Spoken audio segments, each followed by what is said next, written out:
not inside out identity or outside in identity, top down identity. And I really love the language of top down. And so my identity becomes whatever Jesus declares that I am, who God says that I am. And so when it comes to health and fitness, my body is a temple of the living God. So therefore, I have to act accordingly and take care of my body. So it's not that I'm an athlete and I'm just delusional and I'm like, I'm a professional athlete, therefore I'm going to create the system. No. My body is a temple of God. Therefore, I need to eat better. I need to move more. I need to sleep better because it's ultimately not mine, it's God's. And so I think the top-down identity is a much better parameter of how to navigate this crazy world that we live in.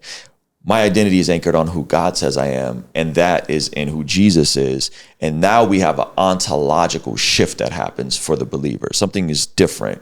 Ezekiel says we had a heart of stone, now we have a heart of flesh, right? And I think if we can get connected to who God says we are, then there's a real transformation that happens that impacts the outputs, but it's also anchored in something more than just like my subjective whims of, I think I'm an athlete. Right. Yeah. Where'd that come from? You don't know. Two extremes of identity I think we deal with. One identity is the outside in identity. You're as good as what value you can create for other people. So in high school, you think of the person who is the athlete. He's the jock. He's the star athlete. His identity becomes, I'm with the jocks, right? I'm with the athletes. But what happens if that person gets injured? Or what happens in my case, I thought I was headed to be a professional basketball player, and then I get cut. Your identity is then anchored on this external value that you provide to other people. And then it forces people to then start chasing external metrics. So it's like, I need to make the scale go down. I need to make more money. And you're chasing these external outputs instead of chasing the internal transformation.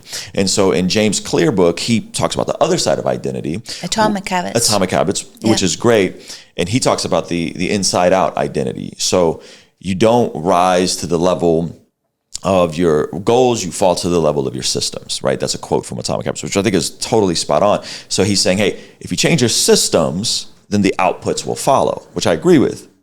Change your systems, change your day-to-day routines, change your patterns, change your habits, and then those will follow. How do you change your habits? You change your identity. But then we run into an issue because he points out correctly that the person who doesn't identify as a smoker is more likely to quit smoking, which I agree with. Mm-hmm.